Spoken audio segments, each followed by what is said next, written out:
Good morning, fellow artists and drawers. It's Phila here from South Africa, and welcome to my first attempt in filling a sketchbook. Now, I've already filled a couple of sketchbooks, but each of them take me about 5 million years on average to complete. So I decided to buy myself a nice small sketchbook. It's an A5 Academy sketchbook with 200 GSM paper. I'm used to larger format sketchbooks with millions of tiny sketches in them, but I decided working smaller would greatly benefit my art because it's not so intimidating to work in a smaller sketchbook than when you open an A4 piece of an A4 sketchbook and have this daunting piece of paper in front of you, blank, just staring back at you. So as you can see, I'm starting with a sketch. I did the sketch off camera because, as I said, my first video, and I am terrified of sketching in front of the camera, and I'm a slow sketcher. It takes me a little while to decide what I want to draw and how I want to draw. The drawing I'm doing is a Draw This in Your Style by Bayme over on Instagram. I hope I said that correctly. I'll link her Instagram down below, or their Instagram down below, and then you can also see here on the screen, and then just search it on Instagram yourself if you don't want to go to the description below. I'm using my koi watercolor set today. It's just the Sakura Koi ones, as well as my Create Color Studio line aquarelle pencils. You'll see a bit later. I'll tell you which ones they are. They're very old. I've had them for a couple of years now, 3 years about, and some of them are much shorter and more well loved than others. And then I'm also using some Faber-Castell Gold Faber Aqua ones. These are relatively new. My local art shops sell them individually. So usually when I go there, I buy myself maybe 1 or 2 colors that I really like, especially pinks and purples and yellows, because pink, purple, and yellow are my 3 most favorite colors, and the ones that I've seen I'm using most often when I draw people. That is why this Draw This in Your Style was a huge step in a different direction of what I usually draw. Now, you guys won't really know what I usually draw because I've never posted anything, but as I said, pink, purples, and yellows are my main color scheme, while this Draw This in Your Style is mainly focused around, I think it's lilac the color, or it's not lavender, so it's probably lilac, this bluish purple. So especially in the hair, I try to keep it as close to the original as possible while still following my own art style and my own instincts when it comes to the colors.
So this is roundabout where I start using my colored pencils. As I said, I'm using Faber-Castell Gold Faber Aqua ones, and then the Creator Color Studio line aquarelles. Absolutely my favorite coloring pencils. The Faber-Castell ones, are relatively new, but I really have learned to love them. Not learned to love them. From the first one that I bought, I remember the first ones that I bought was a yellow one and a pink one. And from the first time I used them in my other sketchbook, I just absolutely loved their texture and their water solubility. I think that's a word, it doesn't feel like it. Which means when you color and then put water over it, it acts like activating watercolors. The thing with this is, the moment you start using water over it, it becomes so vibrant. So it doesn't lose any of its color. It just becomes much more vibrant and just gets so much more saturated, which I absolutely love about them. The colors that I use are mainly purple and lilac. I think it's lilac. It's a lilac-y color, so it's a color. And then a little bit of pink, but I saw that, or not saw, I realized that the pink doesn't show as well on the drawing because it's a very light pink and the paint is a little bit darker than the pink, so there's no contrast at all. So I just went back to a darker color. It's the maroon color that you'll see me get out of the little pencil case. I think that's about all of the colors that I used. Then for the hair, it's just strands upon strands of hair. I just think about the shapes of hair and the way that I think the hair will flow naturally, and then that is where I place my lines. The darker lines are in the darker or the shaded parts of the hair, and then the lighter lines I use where the sun hits it directly without losing saturation. The lips were the trickiest part. I am not a person who draws lips at all. Usually with my other sketches, I just draw a little squiggle and call it a day. But the reference in this one had the most beautiful purple lips, so I decided to suck it up and just try my best and present something or draw something presentable. And then I decided for the shoulders, I wanted to give her a bit of red. Because she's not wearing a shirt, so use the excuse where you can to make nice little red shoulders from the sun, because we're in summer now and it's very hot. You don't want to be outside during the day. Early in the morning and then late in the evening is when you go outside, not during the day. My shoulders permanently look like that, a little bit sunburnt.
And now I finally use my pens for, final touches.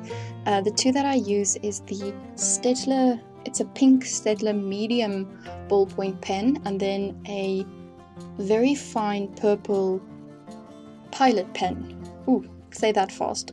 Purple Pilot pen, purple Pilot pen, purple Pilot pen. That's a lot of words.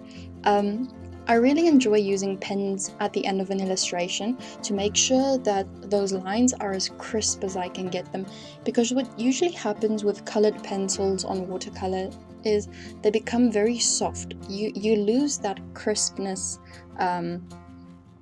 of the line that you're trying to make, especially with the eyes. If you look very closely, you can see that the lines of the eyes almost disappear into the face, as well as the cheek and some details in the hair. So I used the purple pen for the darker areas, and then just later go over it with the pink one to give it a little bit more life.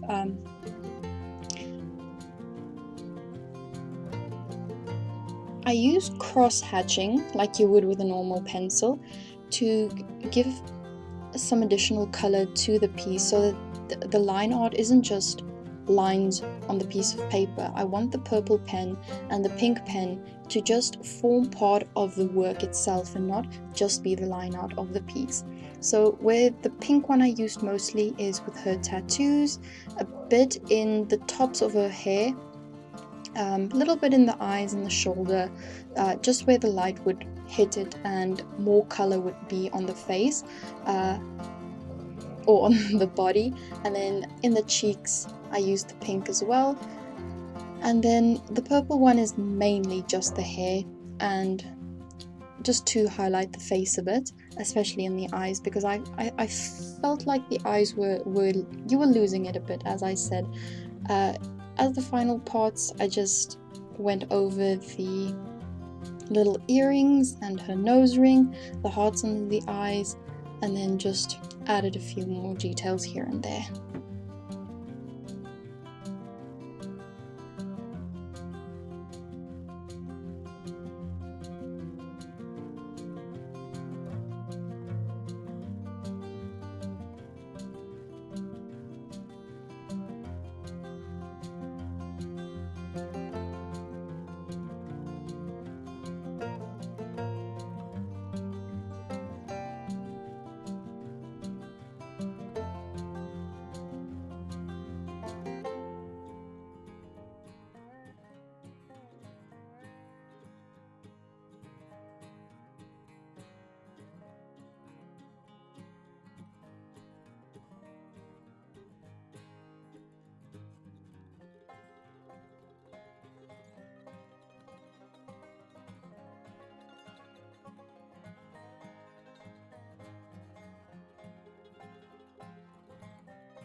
Thanks a whole bunch for coming on this adventure with me while I attempt to fill my sketchbook. I hope you guys stick around for the rest of the journey until we reach the final page. Keep drawing, my friends.